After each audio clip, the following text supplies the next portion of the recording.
this is Perry Peacock with Wilderness Innovation with our podcast series here.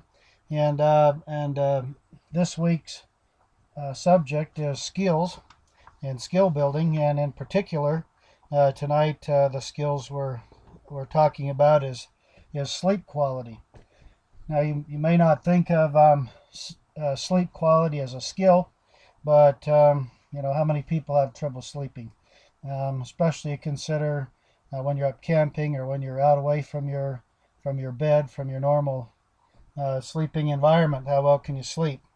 And it's particularly important in survival situations, or where any kind of a stressful situation, or when you're away from home, that sort of thing. Can really be quite a factor. And it's actually a very important thing that's not talked about that often in survival circles, and that's the quality of sleep.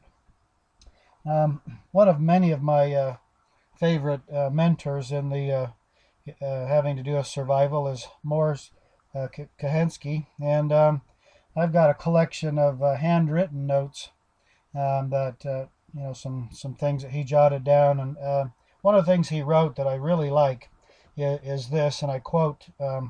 A person's survival skills can best be rated by how well they are able to sleep in any condition. And when you think about that, that's pretty profound. When you talk about, everybody talks about fire, or making cordage, or hunting, or gathering food, or whatever. All these sorts of skills that are by far the most popular things out there. How many people ever talk about sleep? But it's extremely important.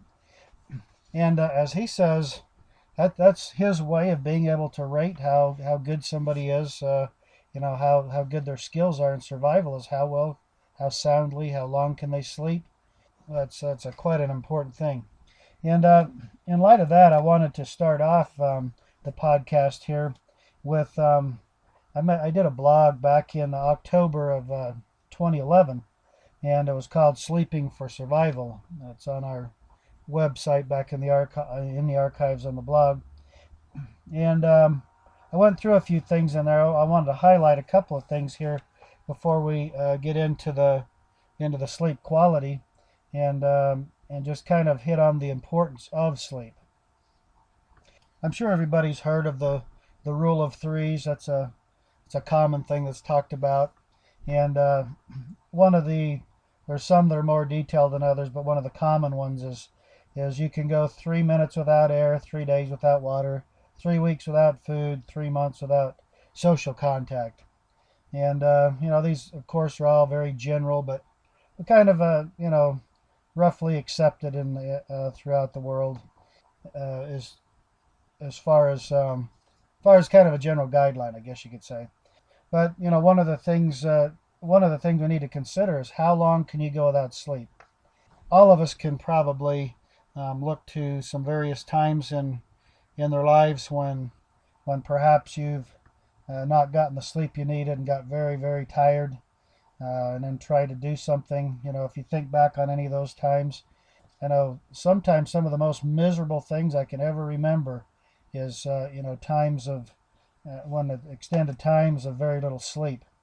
Can be very rough thing. In fact, we know that sleep deprivation is one of the very effective means of interrogation, as far as kind of a torture type situation, sleep deprivation.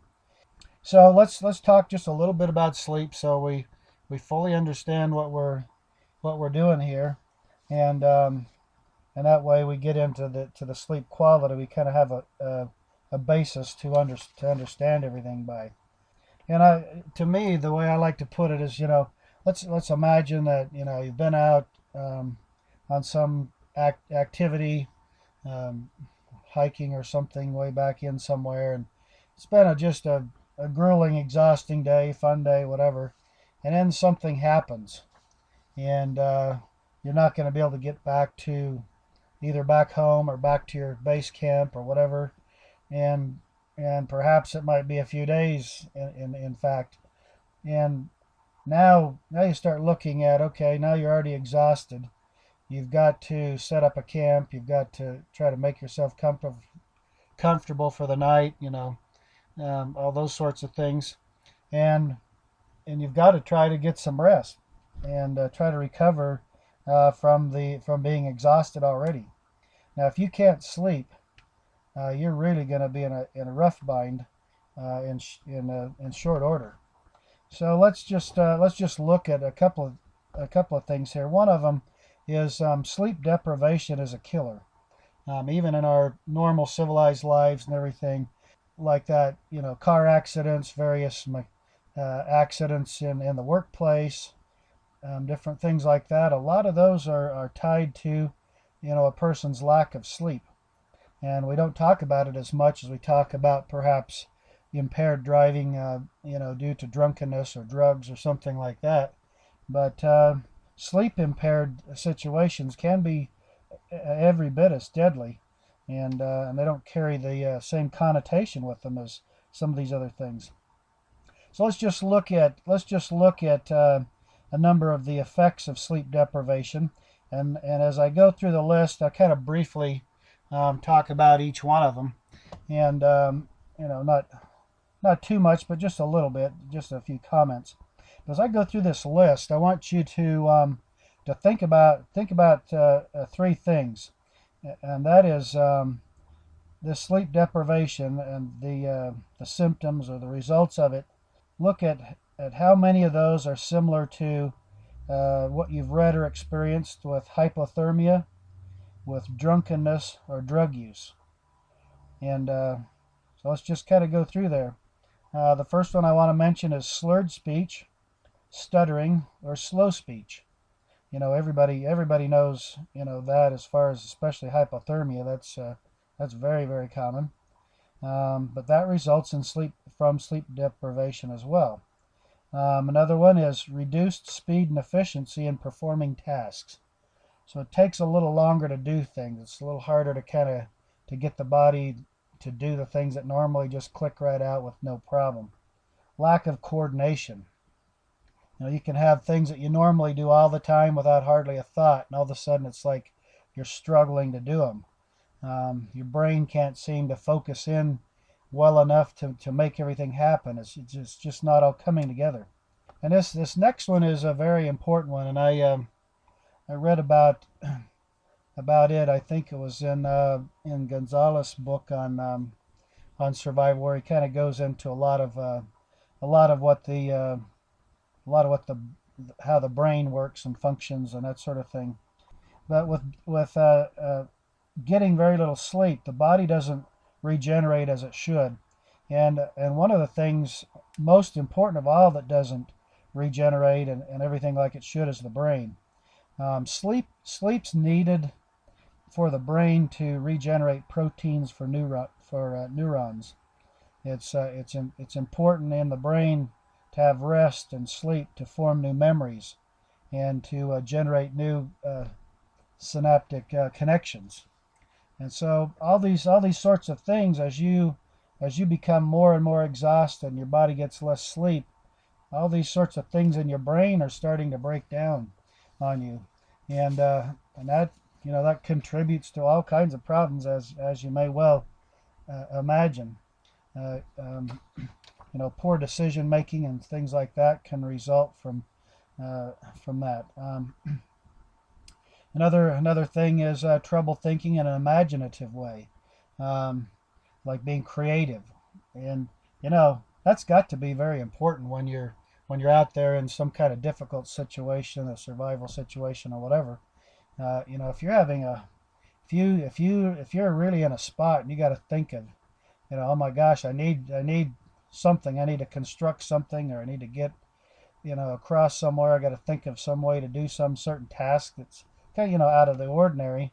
If you don't have that creative thinking ability, you can really get into trouble. Another thing that's closely related here is difficulty making quick logical decisions. And granted, maybe not all the time, in a situation, do you have to make a really quick decision? But you know, it does happen, and you want to be able to make a clear one where you're able to kind of perceive the pluses and minuses of what you're doing or what you need to get done, and be able to weigh those things out and decide, hey, it's better if I, you know, it's better if I make camp over here. It's, you know, you know, all those sorts of things, or you're trying to evaluate, you know, what to do. You need to use logic. If you can't do that, then you can uh, get into serious trouble. And then here's another one, kind of the multitasking type thing. Your ability to simultaneously focus on several different related tasks is greatly impaired. So we're not even talking about things that are kind of, you know, quite a bit different than each other at the same time. We're talking about things closely related that you can't do. You know, for example, maybe you need to start a fire with a bow drill or a flint and steel or something that maybe, you know, normally you're quite good at, and now all of a sudden it's like you just can't seem to get your mind to focus on it right. You can't get your body to do what it's supposed to do and what it normally has always done. So that's very important. Another one is hallucinations. I don't think I've ever gotten to that point myself, but but that's one of the things that is mentioned in the sleep deprivation studies. And those, I mean, we're not talking necessarily about like a LSD type trip or something like that. You know, it can be just that you think something's happening around you that's really not, and that could play into such things as, say, fears. You know, maybe you think you know, there's a bear out there, or maybe you know, there may well be. You know, that does happen, but you know, most of the time there isn't anything perhaps to concern about out there. But you know, if that's running through your mind and you're seeing things, thinking things, or hearing things that's not really going on, you know, that can be big trouble as well. Another item here is a limited amount of new information that the brain can retain. So you know, you're out there in this difficult situation, and you're dealing with new different kind of things, and you can't remember those things, you know, and you can't process it and think about it and evaluate. You know, that's a problem. Obviously, being tired is another result of that, and I'm, you know, I'm meaning like physically the body tired, not just a brain function, but just your body in general. Just you just don't have the energy. You're just fighting to try to move, you know. So that sort of thing is quite obvious, and we're all pretty used to that part of it. You also can forget things easily, and especially details. Another item is depression and lack of motivation. Kind of goes back to tired, but we're kind of talking about, this is back a little bit on the mental side of things. And you know, you notice how many of these things are actually brain kind of things, rather than actually the physical, your body itself, the muscles and stuff like that. And one fact that I when I was researching this is I found that in the studies they found that if you sleep just like an hour and a half less than you normally sleep, it actually can decrease your alertness when you're awake by 33%. So that's incredible. That's huge. That's really a big, you know, that's really a big thing right there. If you can't if you lose that alertness, you know, where you need to notice something and you don't. So that's critical. Also, lack of sleep induces stress to your nervous system. Your brain actually starts to shut down. I mean, it just becomes overloaded, and you know, it's just gets to a point it just can't function. It just starts to close down. Another thing, and this is probably something a little more, you know, over an extended period of time, but weakened immune system can also result. So those are some of the reasons why we're talking about sleep quality, and why Morris Kahansky made his statement that, you know, a person's survival skills can best be rated by how well they're able to sleep in any condition. So we see how critical that really is. And honestly, we don't give the kind of thought to sleep as we ought to.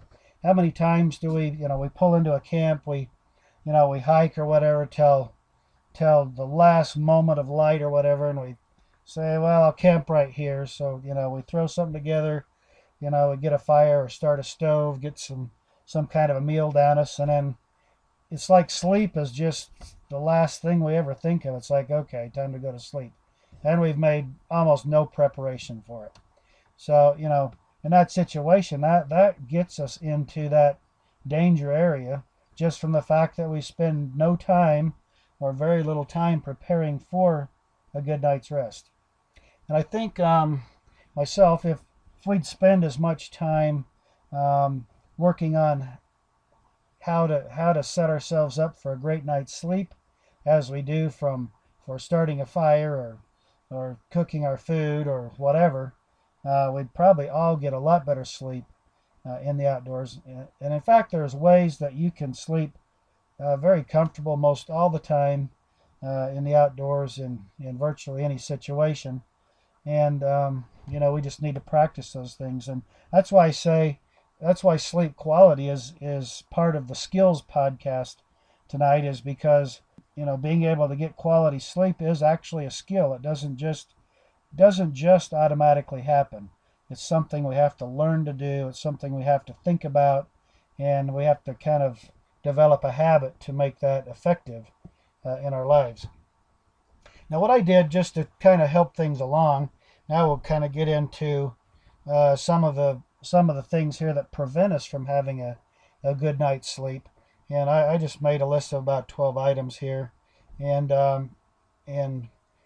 and those are kind of 12 things that I think are probably take care of most all the things that people would deal with that would keep them from sleeping like they should.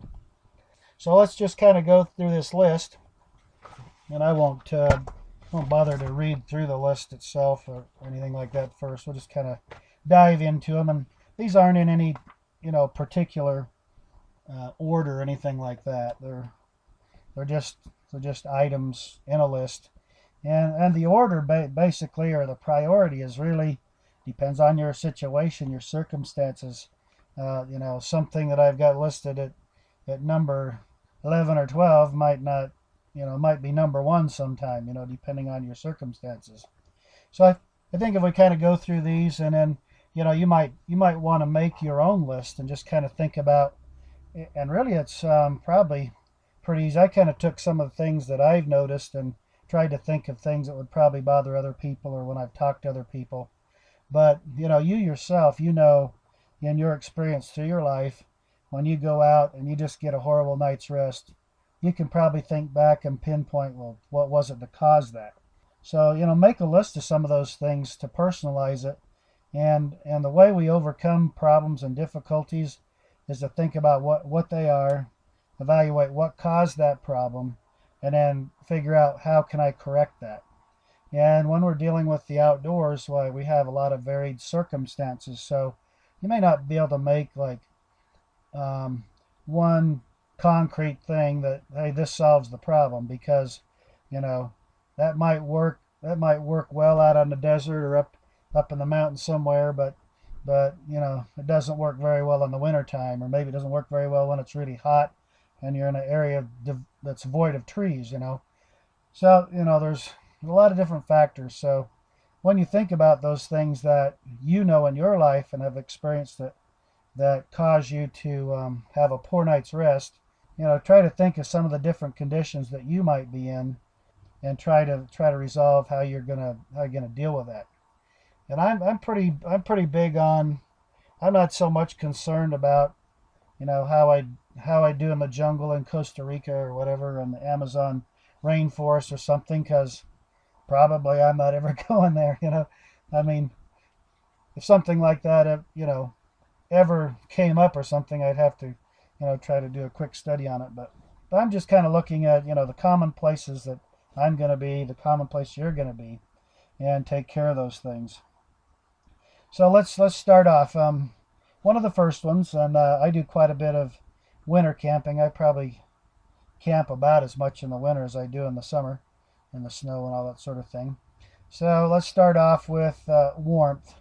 That's a big factor right there. If you're, you try to go to sleep and you lay down at first and you feel all right, and then, by 30 minutes in, you're noticing some cold coming and in an hour, you're noticing a little more, some cold spots, and, that keeps progressing through the night. Pretty soon, unless you make some changes, you're not sleeping very well through the night. And, and it's not necessarily in the wintertime, anytime you get temperatures that are below 70 degrees or 60 degrees or whatever, there is the potential for you to feel uncomfortable. And everybody's metabolism and body and all that sort of thing kind of varies with that. Some people can have quite a wide range of comfort for warmth, and others have very little. So, you just base it on yourself, your life history. You kind of know how you stand there. But not being too cold is a huge reason that a lot of times that people don't sleep well. But it's actually pretty easily solved most of the time. Number one way would be shelter, which would be not necessarily a tent, but it could be your clothing you have with you, a sleeping bag if you have it, a blanket. It could be a shelter, or it could be a lean-to, that sort of thing. So it could be a debris hut, a pile of burrowing in a pile of leaves. It could be a lot of different things that could help to provide you enough warmth to be comfortable. Another way, and the colder it is, the more this can be important, is a fire. And if you use like a parallel log fire, which basically you're lying parallel with the fire is made up of logs that are about as long as you are tall, and you put 3 or 4 logs at a time on there. You're back about 3 feet or 4 feet at the most, probably, from the fire, and the sheeting action of the flames there gives you a lot of radiant heat to warm your body from head to toe. So that's one method there.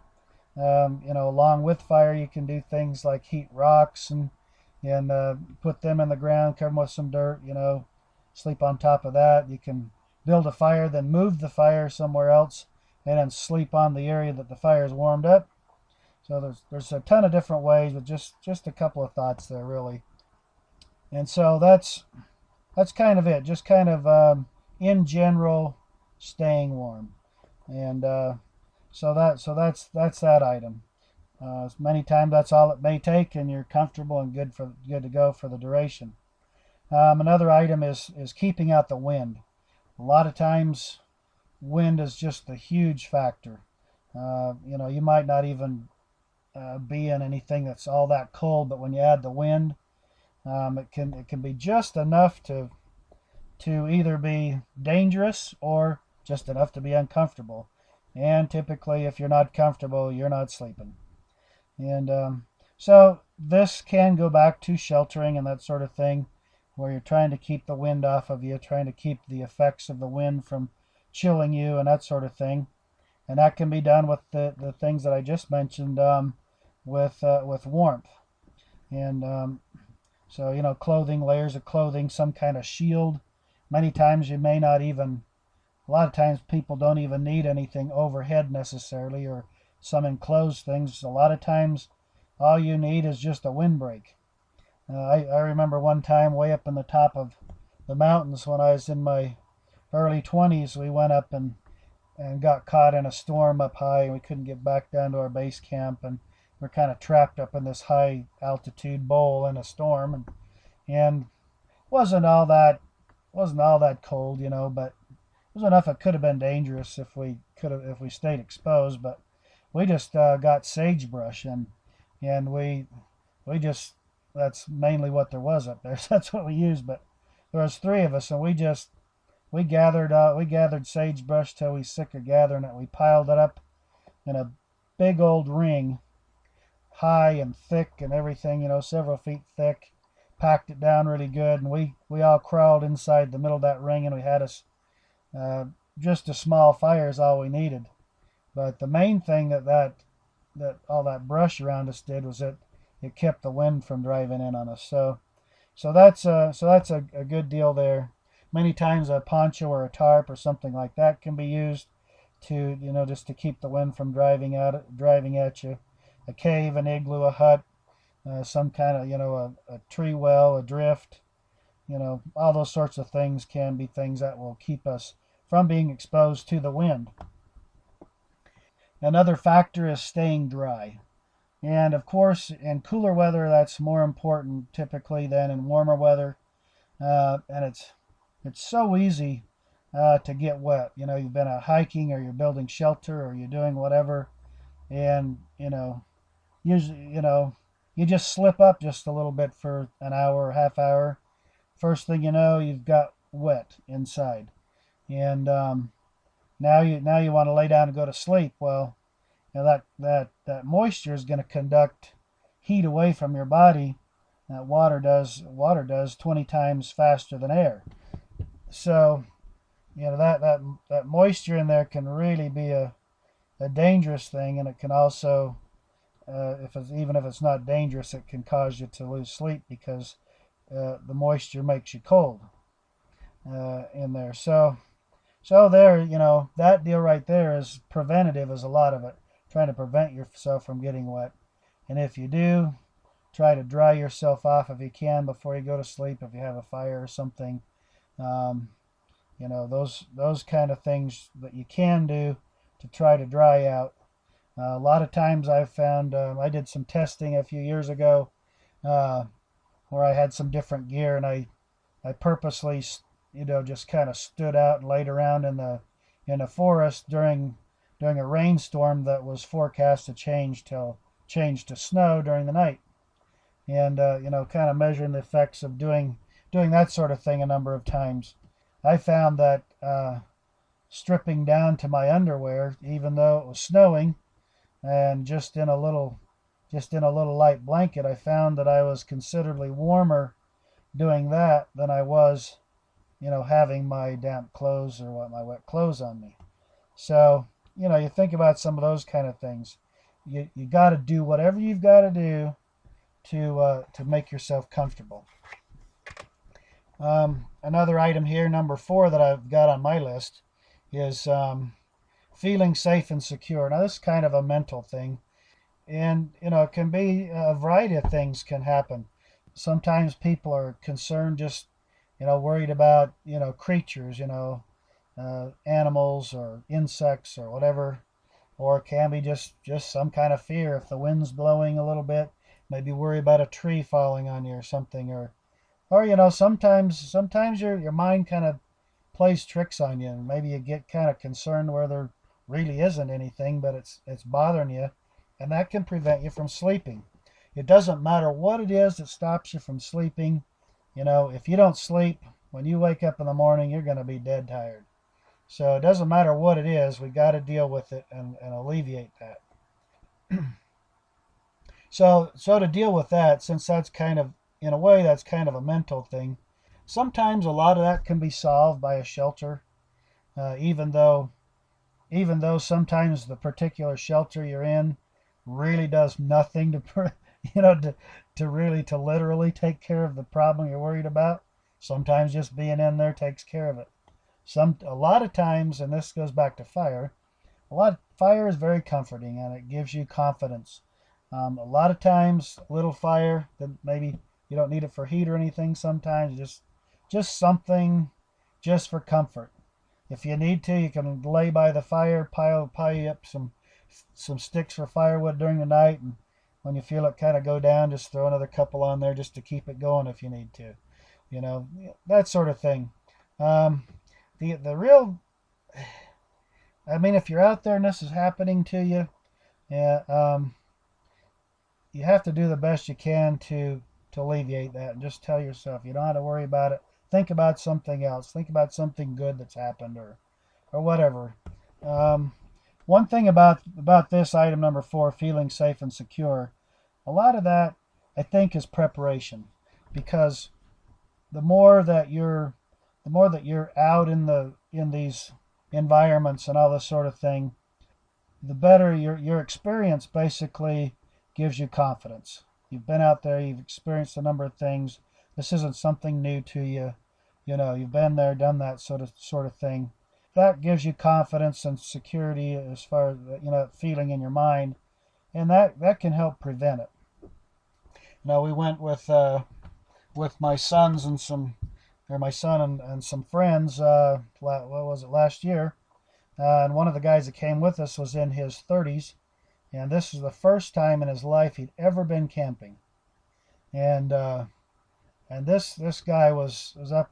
He had a little kind of a bivy tent that he was in. And this guy, the next morning, he said he didn't sleep a wink all night. He was worried about every little thing. We had actually a pretty darn good storm came up, lightning most of the night, and thunder and everything.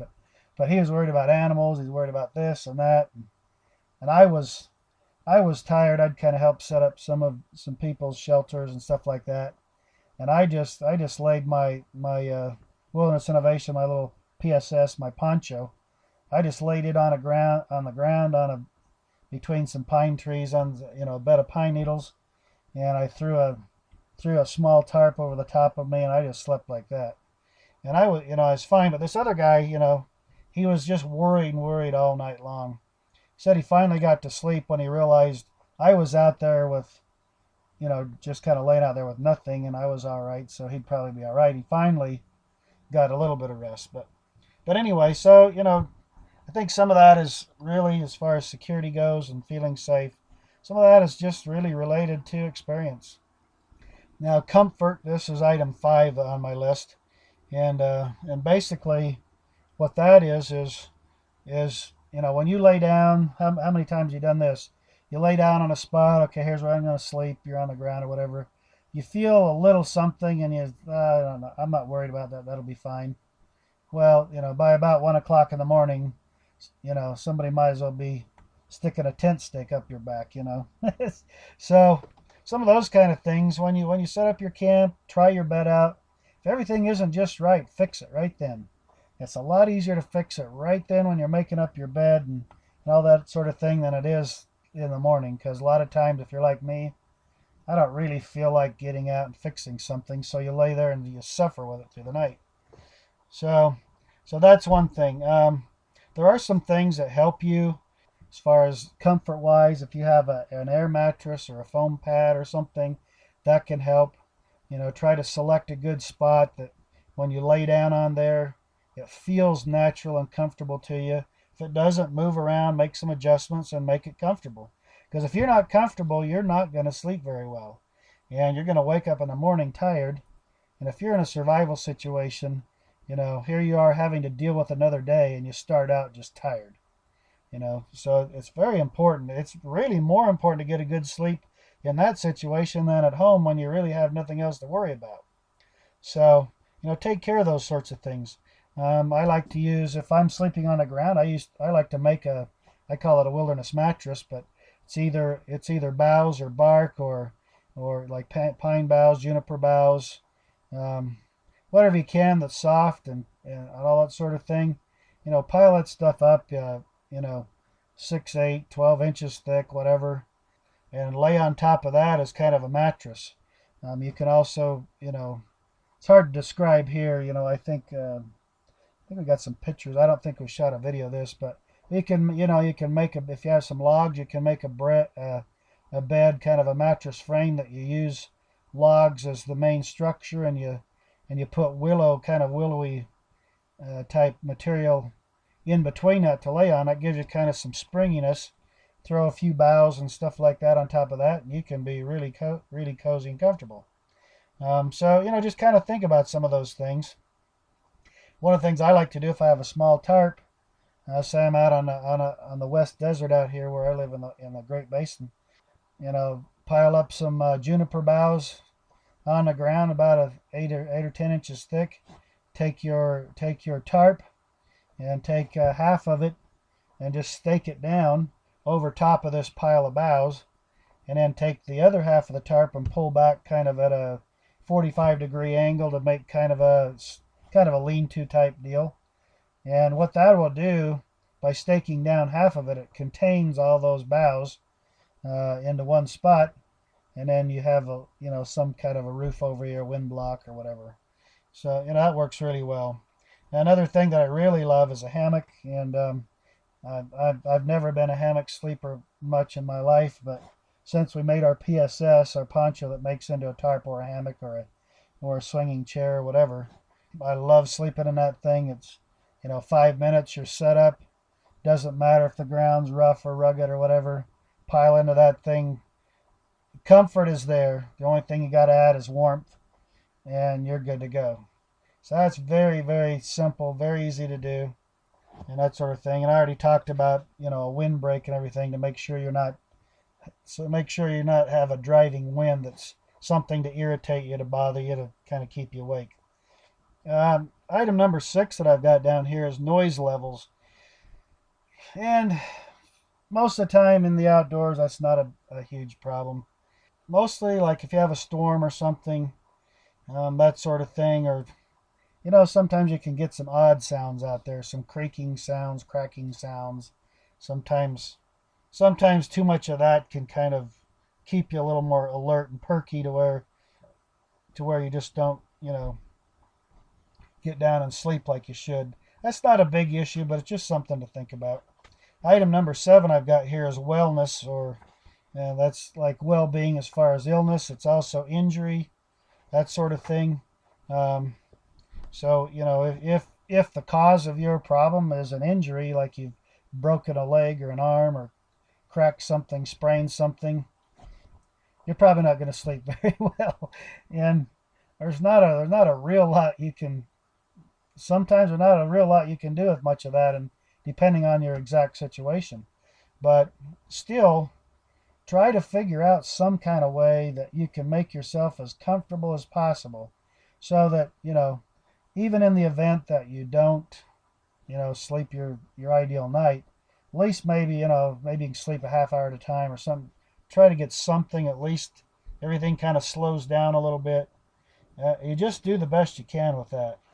And another thing along that same line is, when you're out, be careful. A lot of times we do stupid little things or whatever, and we become injured. And they can happen, in the best of circumstances, but sometimes they do happen. But just try to be careful when you're out, especially if you're out alone. Um, so anything another thing along with the wellness thing is, people get out and they, okay, I'm stranded here, and you don't know. A lot of times some people think the best, some people think the worst. So some people would think, well, nobody's going to find me for a week here. And other people's like, oh, somebody find me by 8 in the morning. but but here's what happens sometimes. We're conditioned to I'll talk about this a little more later, but we're conditioned to think we got to eat our meals regularly and all this sort of thing. And so sometimes people, you get out stranded. Maybe you lost your pack. Maybe you got away from base camp and didn't bring anything really with you like you should. Uh, and you get stranded. You can't make it back. Now you think, well, I need to eat something, so you try to eat some plants or some various things. You know, if you don't know what you're eating, you haven't tried that sort of thing before, now is not a good time to learn. You can make yourself sick, and you can be up all night or even several days trying to recover from some of these things. So, it's better not to even mess with any of that stuff. All right, now, item number 8.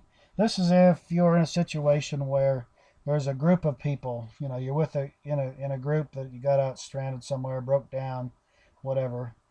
Sometimes stress and strain, arguments, various interrelationships in a group. Sometimes that kind of stuff going on can prevent everybody from sleeping, and then everybody's going to be pretty miserable by morning. So part of this is, sometimes you might have to take some leadership there and calm things down, get things resolved, so everybody can lay down and go to sleep. One of the things that I would mention would be, hey, guys, we're in this tough situation. There's not a thing we can do about it right now, but we'll all feel a lot better if we get us a good night's sleep and let everything rest. In the morning, we'll kind of get together and talk about things and figure out what we're doing from there. So A lot of times, if you can just kind of procrastinate, procrastinate your way into it, mainly something like that, if it's possible, can be a good thing to do.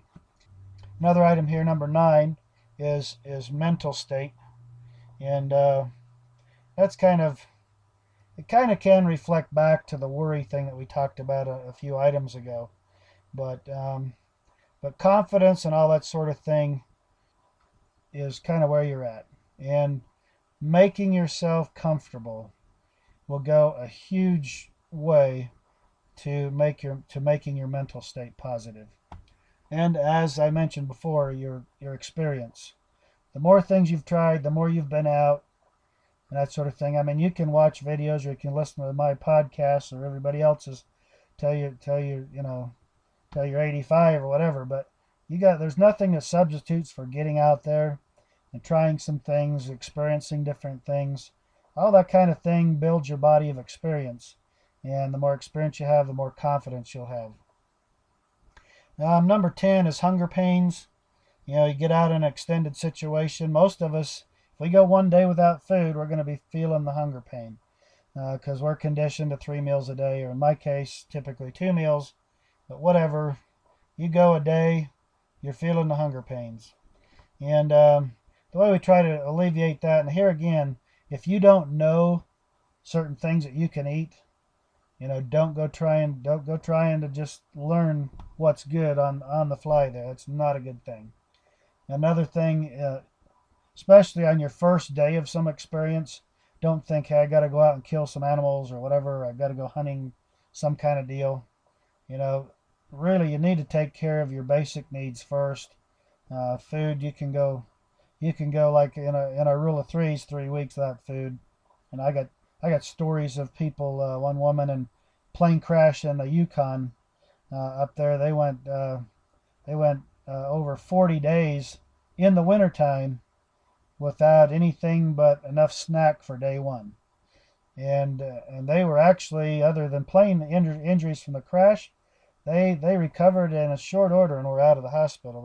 They did very well. So don't worry about the food thing right off. For alleviating the hunger pains, you can do things such as drink plenty of water to kind of keep your stomach full, which will help alleviate some of that. There are things, if you're in a pine forest, you can take some of the new growth pine needles and stuff like that. You can make your little pine needle tea or something. There's various little things that you can do, or just drink plenty of water, that sort of thing, can help you with that.